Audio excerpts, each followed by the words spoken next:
close out Evoke Ag 2025, we have one final session. And trust me, you're going to want to buckle up for this one.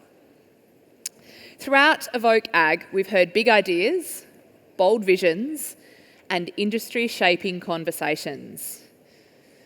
But we also know that the real game changers come from asking the hard questions, the ones that challenge our thinking, push us out of our comfort zones, and force us to confront what needs to change. So, now it's over to you. This is You Can't Ask That. Joining Bren Smith on stage is the formidable Cathy McGowan, Chairperson of AgriFutures Australia, and you have voted, and in the end, the votes are actually too darn close to call. So, as I mentioned before, we have 3, not just 2, guests joining us on the panel. The electric Olympia, the sensational Andrew Bate, and the big headliner, David DJ Jochinke. Leading the charge is your very own Ollie Lalive. Let's get going. Y'all ready for this? Go for it, mate.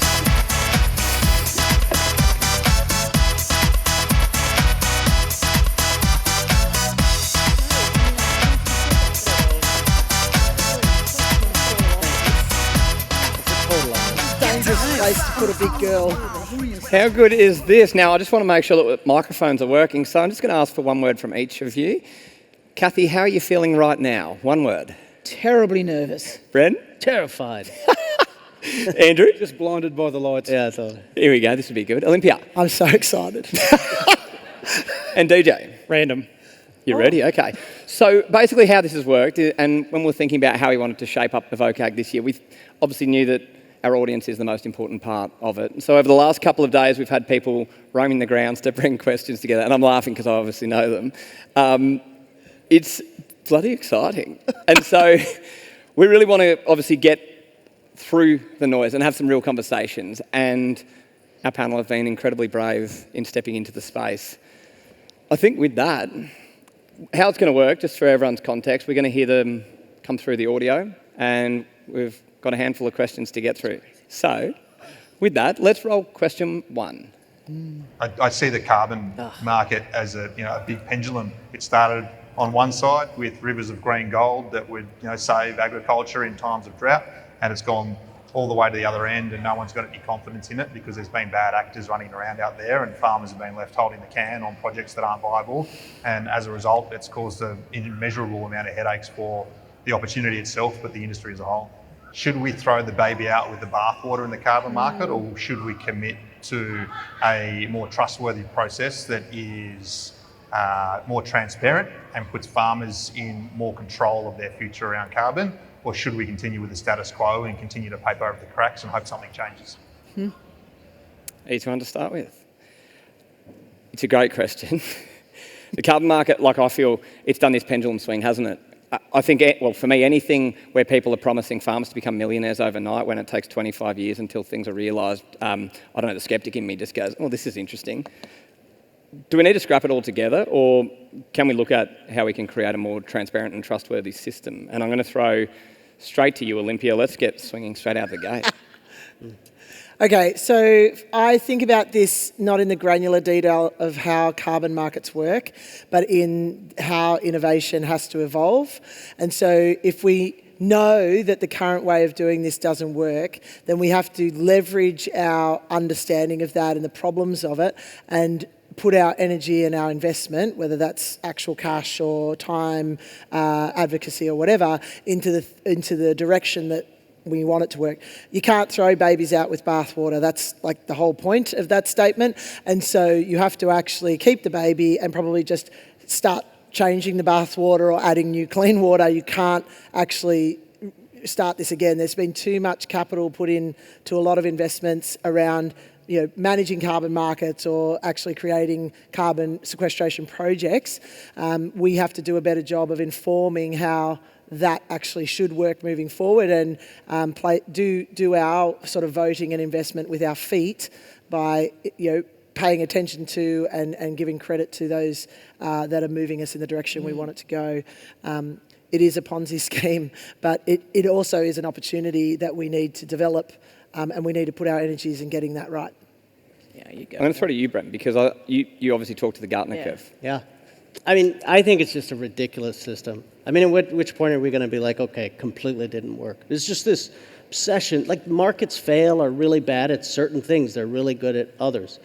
And as farmers, we've just had an endless, one, we have all the technology people trying to make us better farmers, right, with their robots. Yeah, and then we got the carbon cowboys coming and saying we're going to make you millions of dollars suddenly out of this fictional thing.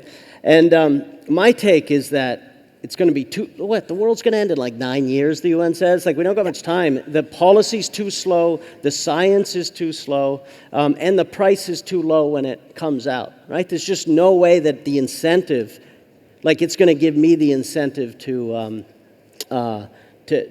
plant more kelp, because I get like $50 an acre. The other thing I'd say about it is that the scientists who, like, they're running their own businesses now, right? They just get grant after grant to ask these questions and look at blue carbon questions again and again and again, right?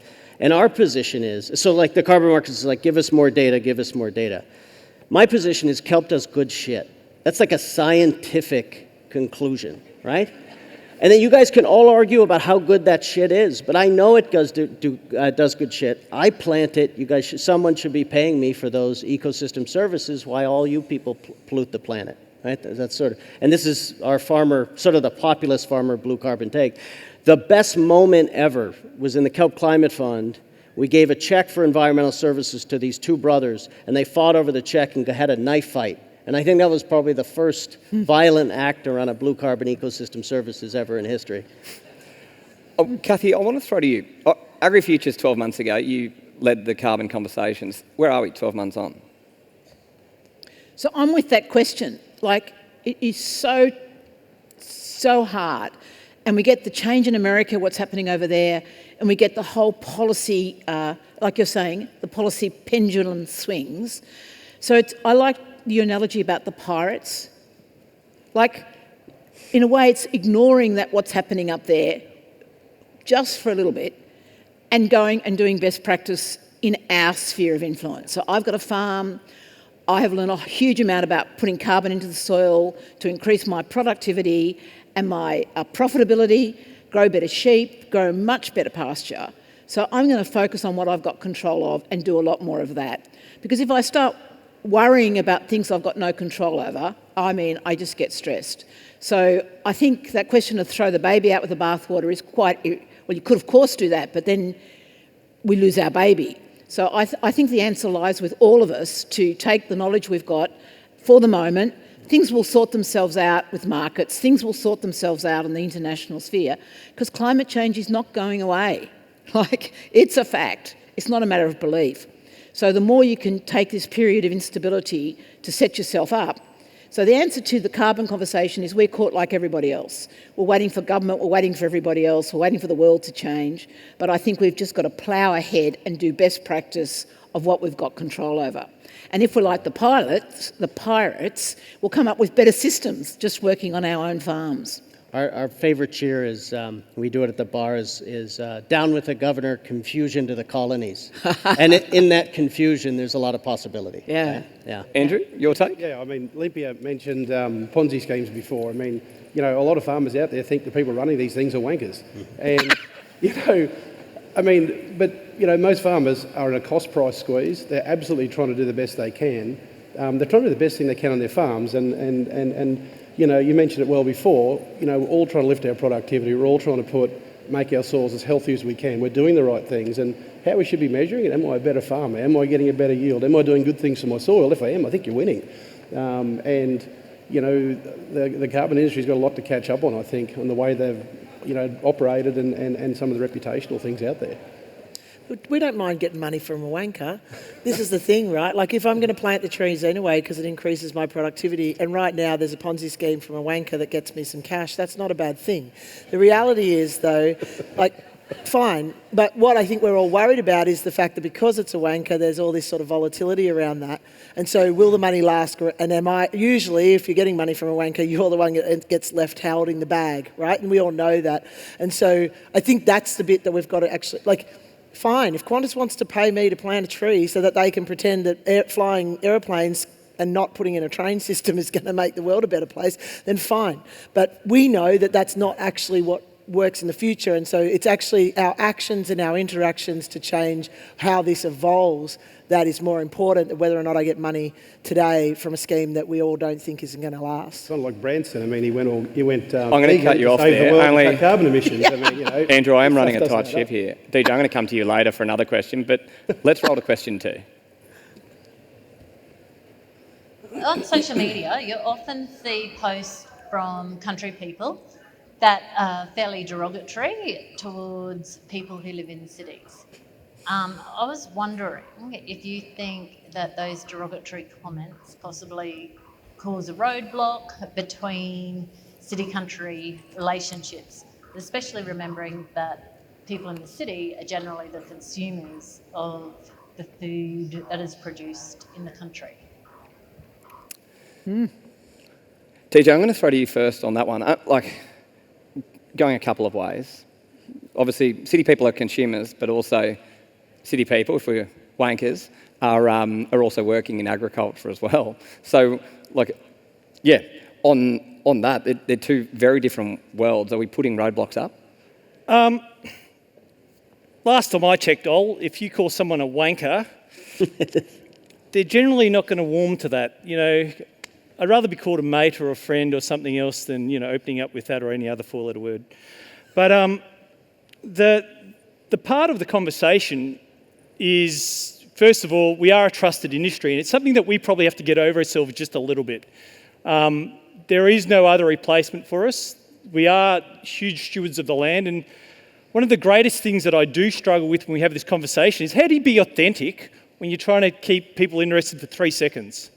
And let's be honest, social media, the amount of scrolling that we do in our private time is immense lot of data, a lot of information, of pictures, of things that catch our eye.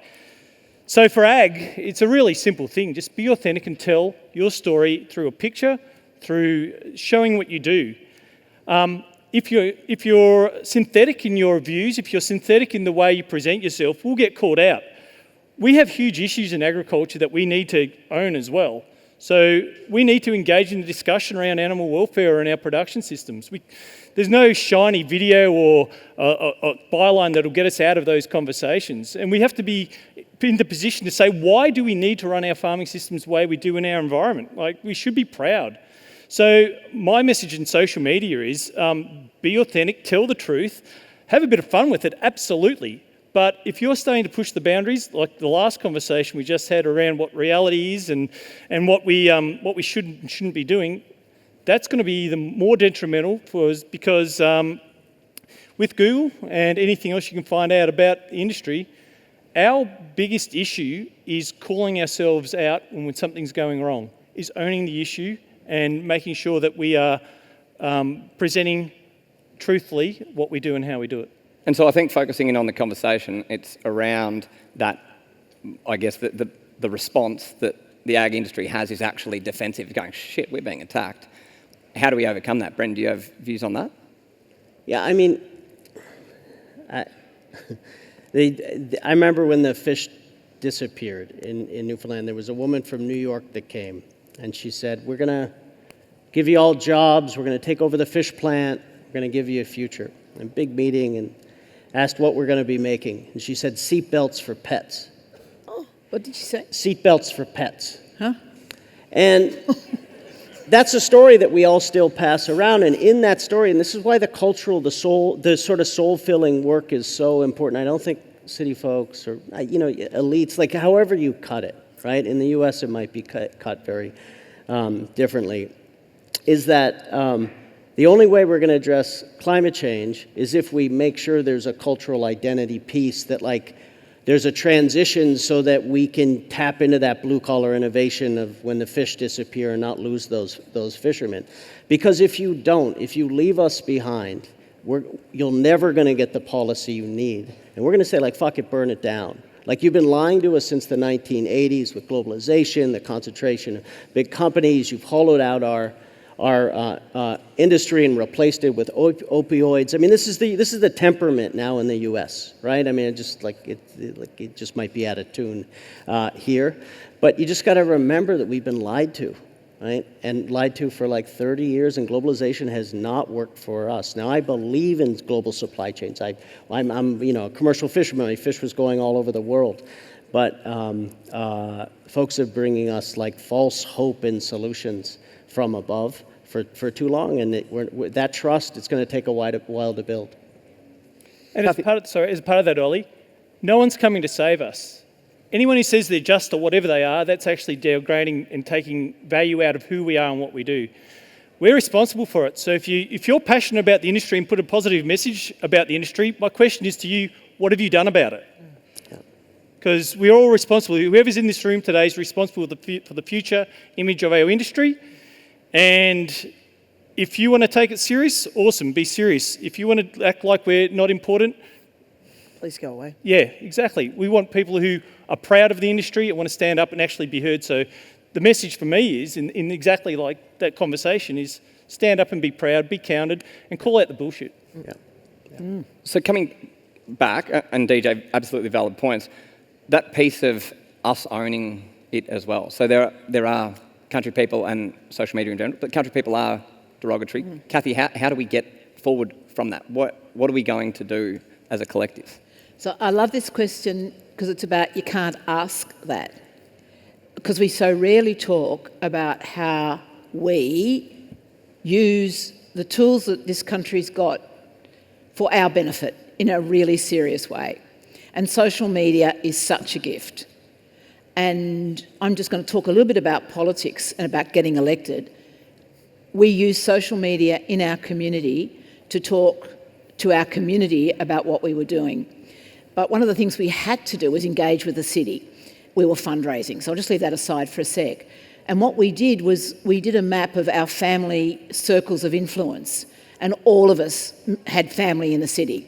So we spread the word through social media about our work to our city rallies. And we had things that they could do. And so it was a campaign, it was deliberate, it was orchestrated with a really clear purpose.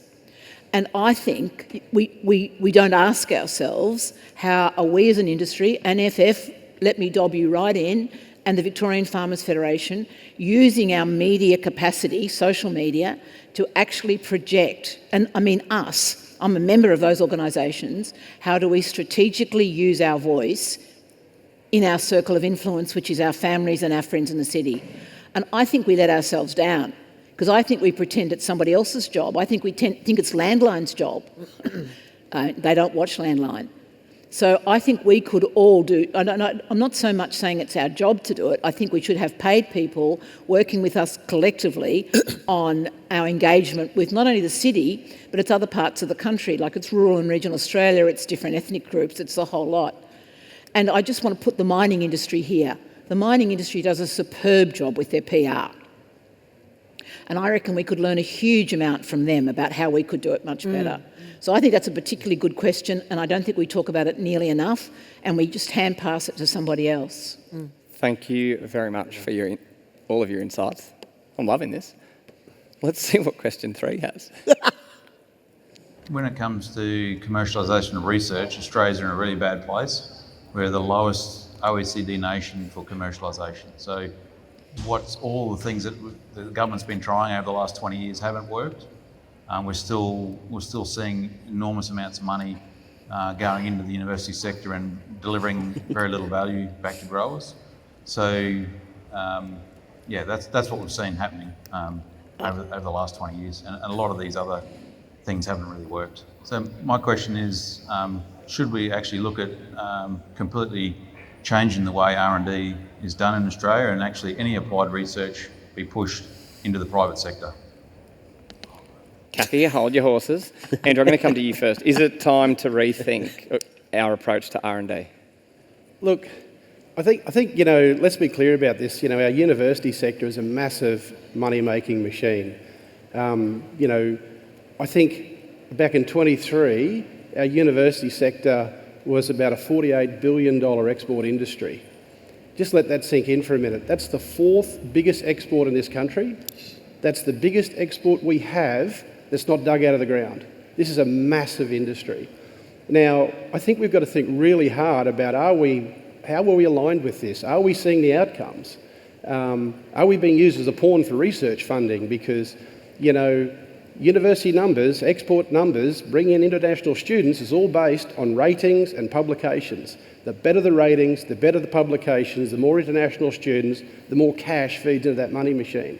And so I just think that we shouldn't by default go straight to universities to solve our problems. I don't think we should go straight to universities and say we need to do more R&D with this "and" in the middle, because universities are good at research, granted they are, but we've got to separate out this D thing and think about development and, you know, applied research and how that benefits industry. And I think we've really got to think hard when we're doing this and not default to university and sector and say, actually, what is the best way to get this applied research done, this development done, so it can benefit our industry?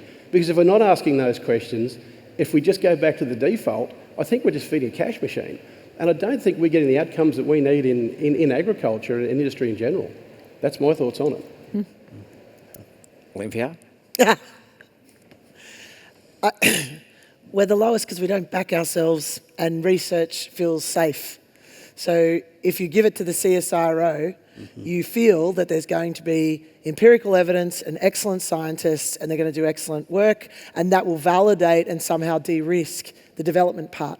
But it doesn't. It actually just stagnates the development part. And that is in no part and in any way an indictment on the CSIRO, who I love and have partnered with as a research partner. But the commercialisation part, the development part, which I think I have a fair amount of credibility on because the CSIRO asks me often to go and talk to researchers about how to commercialise research, we do not back ourselves on. And so when you look at the grants for development, they're all research focused, right? So you need a huge amount of research to validate a small amount of development. Or you've got to partner with a university to apply. And you say, there why? You go. Why is this token university? 100%. So then I fund a PhD student to do a very small sliver of work to checkbox a smaller segment of money so that I can validate some commerciality. The circular argument of this is then, from a venture perspective, they want to see all those logos on the bottom, University of Queensland, University of Sydney, and that validate, right? We've created funds that take research and then invest in it, but we have that commercialisation piece again keeps getting missed, because then where is the influence from industry to say whether or not that research is actually valid for development? Right? We are failing at creating it. We've been failing for decades because we keep talking about it, right? Wi-Fi, all of these things that we made and we made very little money on. Like so little it's almost unconscionable, because we are great at ideas and really crap at backing ourselves to developing them. And that is all about confidence and how we interact with risk. And I'll keep saying it until I'm blue in the face. Our risk appetite is not commensurate with our innovation excellence. And until those two things are at parity, we will continue to circle the drain on this. No argument. Cathy? So it's not that I disagree with that particular perspective, but of course I'm going to stand up for our research and development system. It's sort of my job. But it's like, I just want to tell you the story about rice. We have rice, we use rice to grow water, but in the last 10 years we've doubled rice efficiency. Yep. Now, and that's whether or not you agree with you should be growing rice is not the point, but no one else would have done that research. So we've done it really well, we've got the extension and we deliver it. So, but what I really want to talk about in answer to that question is the way forward here, because we don't want to go back. What I think we want is more of what we've had over these 2 days with Evoke, is when you bring private people together with public people together. And as Liz Brennan said, we have strong views which we hold gently and have the argument, discussion about how we can do this better. So what I've loved about Evoke is that everybody's here in this tent and enormous conversations have happened. And it's what we do with that. So it's not one or the other. It's actually how do we actually collaborate together, public, private, universities, internationally, and actually learn from each other. And then the producers and the people in the middle can actually, push ahead. And I just love the story. Yesterday, was it about that drug you take to lose weight? Ozempic. So someone did the research, and there's no government pushing it, and 10% of the American population have picked it up. I go, God. Potentially 50. And it makes you sick. Ugh. So it's the human behaviour behind that. It just defies my imagination. But it's a classic example of someone did the research, Big Pharma picked it up, and it's going to work. That's fine, and I don't disagree, but I think on the rice example, you're talking more about research and then application, because the research we've done in those sectors is how do we improve a crop or how do we create a grain and those sorts of things. I'm talking about research and development for innovation that will actually increase what we are developing. Like, where's the next Wi-Fi coming along? And I submit that the next Wi-Fi would be sitting in this room and Australia Venture wouldn't back it, and most of our industry bodies would be too afraid of it. I mean, let's look at Wi-Fi. I mean, Australia invented Wi-Fi, took another country to commercialise it, and we're proud we sued them for commercialising it. Yeah. Where's the value created? Yeah, that's right. That's not a proud moment. No. I was going to say to that, Andrew, too. I think it was years ago at an event, I think it was maybe even before Evoke Ag, Fleet Space were launching connectivity into space. And Starlink came across, and now there's not a phone. And they were like, how cool is Starlink? What a great idea. And everyone in Adelaide's like, no worries. Yep. Next question. As a landholder, I'm curious to know, are we trying to monetise natural capital, carbon, climate, environment? Are there too many people with their fingers in the pie? I don't feel that there is many landholders sitting around the table when we're talking about the value of natural capital, carbon credits, ESG governance. Why aren't the landholders included in this conversation? We've got a farmer representative on there. DJ, I think that's your question. Well, funnily enough, I prepared something a little bit earlier. There's something we've been working on, because the aspect of involvement, let's deal with that first. To involve the whole industry in something that isn't created yet is really hard to do unless you're an innovator and somebody who actually understands this. So we just had the carbon market discussion at the front end. How do you create something that wasn't there 5 years ago, but yet you know that you're doing it intrinsically, but you want to try to understand what the value is? And value is only there if there's a market or if there is a buyer per se. For me, anything to do around the biodiversity that we do on farms intrinsically, because first of all, we understand what it means to look after our biggest assets, usually our soil, and then our native veg that's also on our land. But we've also been told that we have to do this through legislation in different parts of how we run our farm. So with the different state, local and federal government laws.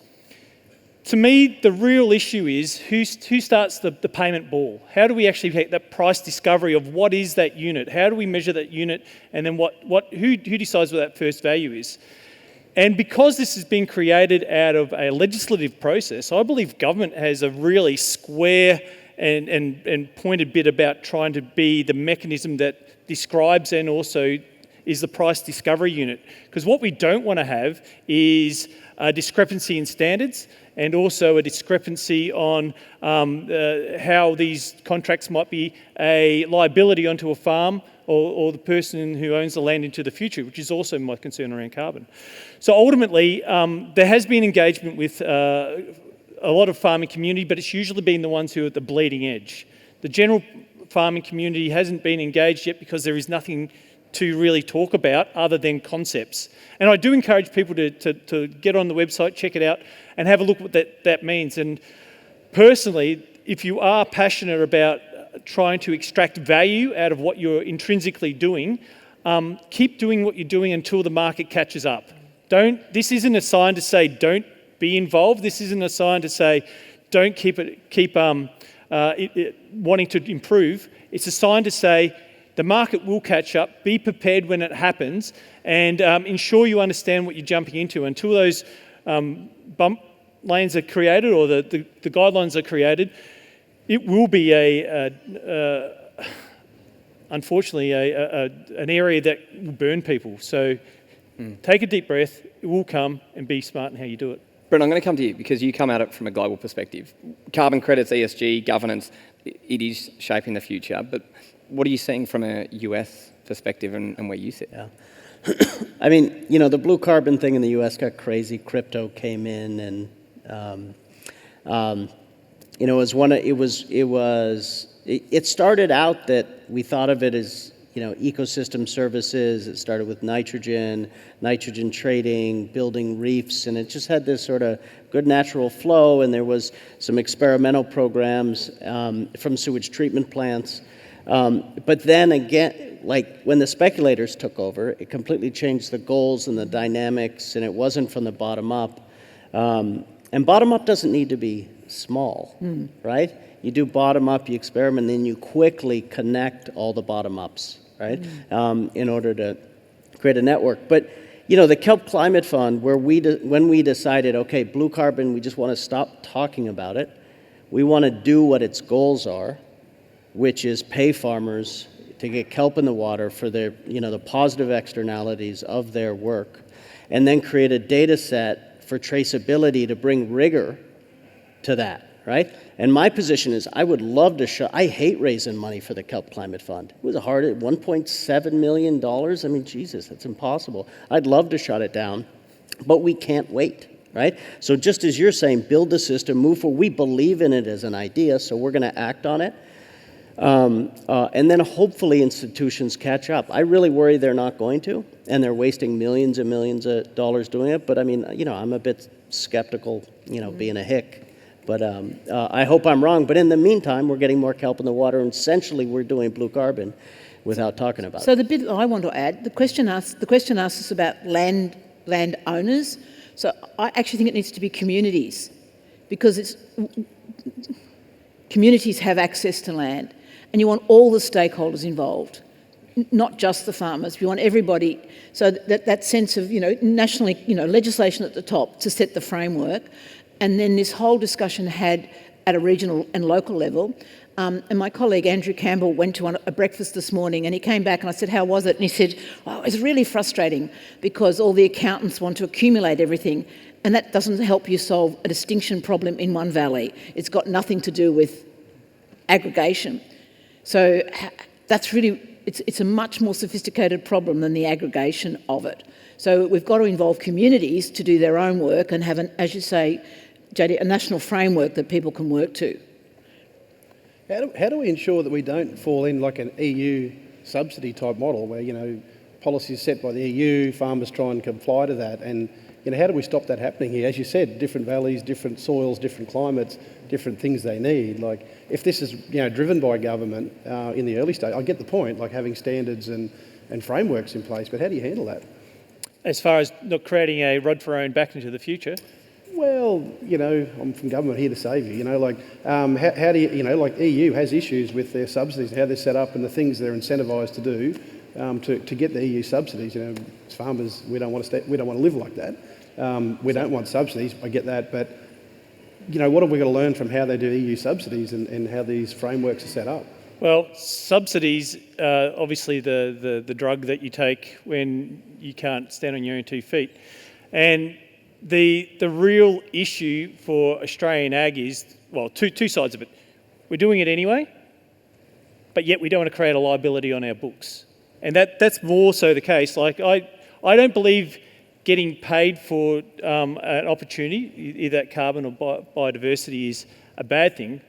It gets complicated when it starts ensuring that you must keep your carbon at a certain level for 25 years, but the correlation between rainfall and carbon is the only real mechanism to store it in soil. So if you have droughts, what the hell are you going to do? You've got to pay back your money. Same for biodiversity. If you've got clauses in there where you've got a bushfire and it knocks out the one plant that you're trying to protect, who's responsible for that? So I'm always concerned that if we stifle innovation, it is a bad thing. It is not going to be where what helps create the future productive industries, the future systems that we need. So we need there to be enough rope for us to do everything we have to do.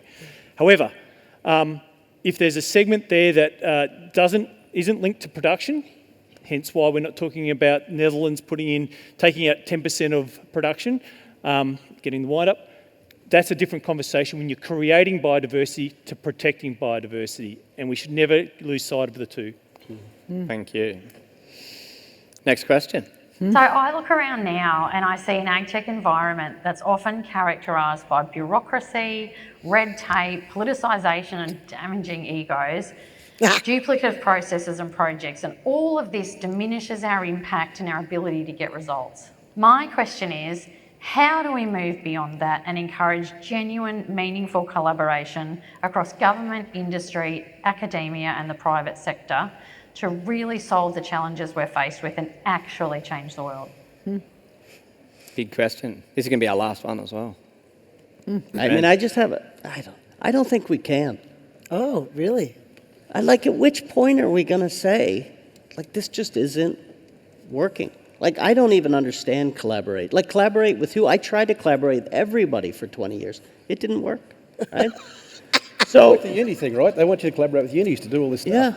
Yeah. If it's natural, let it happen. But if it's not natural, don't try and force it. Yeah, I mean, so we're actually trying to forge a new politics out at sea. Half of our folks voted for Trump. The other half are queer women farming in kayaks, right? And it's 80 foot, that's a beautiful thing, that diagonal politics, right? And when you go out and build things together, right? The trouble is we don't know each other's stories, right? That's why we can't collaborate, right? There's just this whole algebra of suffering going on. When you go out and actually build physical things in the world, you're side by side, you start there, respect begins, you start sharing stories, you start to create new ways to talk about that collaboration. But that has to happen from the bottom up, and I am not a grassroots, all the hope from the bottom up. It has serious limitations. My view is we're going on a strategic retreat. Institutions are in massive failure. Markets are in massive failure. What we need to do, it's an old military term, how do you retreat planning to win, right? So you pull back. I think Mao did this or some weird stuff. We did it in Afghanistan with horrendous results too. But I think that I disagree because collaboration is figurative. And I think what's getting lost in that observation is why those narratives exist. Right? And again, not to beat the same drum, but they exist because we are afraid. I'm just going to talk about Australia. I've lived in the US. I've got a US that lives in my house. I understand different markets, but we're here today to talk about us. And so for me, it's Australia is afraid of failing. We're afraid of failing within our industries. We're afraid of failing in our departments. We're afraid of our government failing. In between our governments, we're all afraid of failing. And failure is the problem. And so when you're doing first in the world shit or trying to do stuff that's hard, it doesn't matter whether or not it's good or not. What we do is we calibrate everything that we wanted it to be against everything it ended up being, and then we worry about whether or not it worked. And that's the problem. So we think that we have this bureaucratic problem because when something fails, we go, the reason it failed was because there was too much red tape. And then on the venture side, when it fails, we were it's too early for the tech. It's too late for the tech. As farmers aren't early adopters, they're not technology savvy. We make excuses, and that's why when you look at ag tech, which is a first in the world thing, which forces anyone who engages with it to stand at the boundary of their own confidence and take a step over it, you are immediately in caveman land where the only thing that speaks is the amygdala or your croc brain that says there's a saber-toothed tiger out there and everyone's screwed. So if you think about it from the Go Terrorist perspective, I disagree because I, little weird sweaty lady from Canberra, wrote the regulation for Australia's federal government to adopt the insect protein into our livestock feed, and it only took 18 months. So there is no bureaucratic tape because that is a brand new feed ingredient that only 6 people were doing, adopted by Australia because we use good frameworks and because the Australian government is actually really smart about how it works and using that thing. And then I collaborated with Cyro and I got a bunch of stuff forwarded on how we process, and we collaborated with industry, and I've got all of these massive partners like Woolworths and Cleanaway and Veolia. but everyone is afraid of me because nobody's ever seen a maggot in a box. And what does it mean when there's more maggots in a box? And will there be an actual industry for maggots in a box? And do farmers want to feed maggots to their chickens? There's no evidence that that's ever happened in the world before, and so there's nothing for anyone to bank on. So when I miss a milestone, everyone goes, oh my God, the maggot in a box thing's not going to work. Oh, she didn't grow as fast as she said she was because weird things happen, and when you grow big plants, stuff doesn't work to plan. And so maybe we won't give her as much money this time around because, oh dear, what will happen if she fails? And the problem is, everyone likes me now, and they thought the maggot in the box thing was a really great idea, and if I fail, everyone will be like really frigging confused because we all thought GoTerra was a great idea.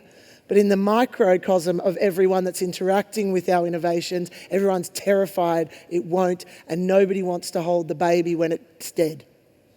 So figure that out.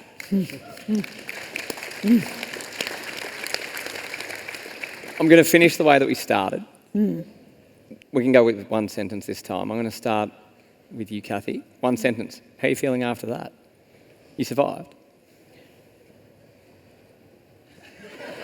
Speechless. I'll take your word. Yeah, I'll come back. Can I come back? Come back to you, I'll have to Cathy. think about Bren. it. Yeah. I don't know, gather around you the people with the right amount of suffering. That's my... The gay women in canoes. That's right. Yeah, yeah. Exactly. Andrew. Well, I don't know. Oysters and custard keep coming up, so... I got told if I'm the custard, she's the oyster. Well, I'll be smooth and you can be exquisite. How's that? I can be chewy. What was the question, Ollie? Sorry. One sentence. How are you feeling now? You were excited at the beginning. No, I'm still excited. Like, I think this is the coolest. And I think anyone that was at AgriFutures the first time can see how much leaning in's happening. I think we're getting better at this. And I just, again, I'm happy to be the first penguin off the ice to say the quiet part out loud, but that means the rest of you have to follow after me or else I'm the only one getting eaten. So more swearing, more cowbell, let's get after it.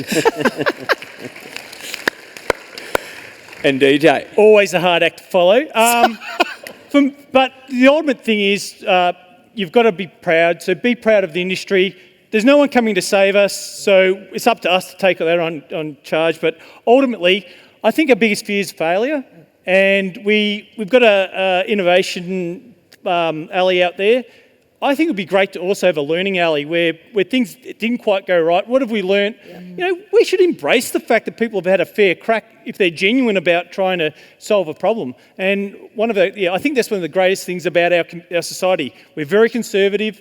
We like to keep a facade over who we are and what we do. We're not to see the real genuine person or to even understand how come they've had an issue or why it's failed is something we're embarrassed by, and that's a culture thing we need to change. 100%. Thank you. Well, can you join me in thanking our panel?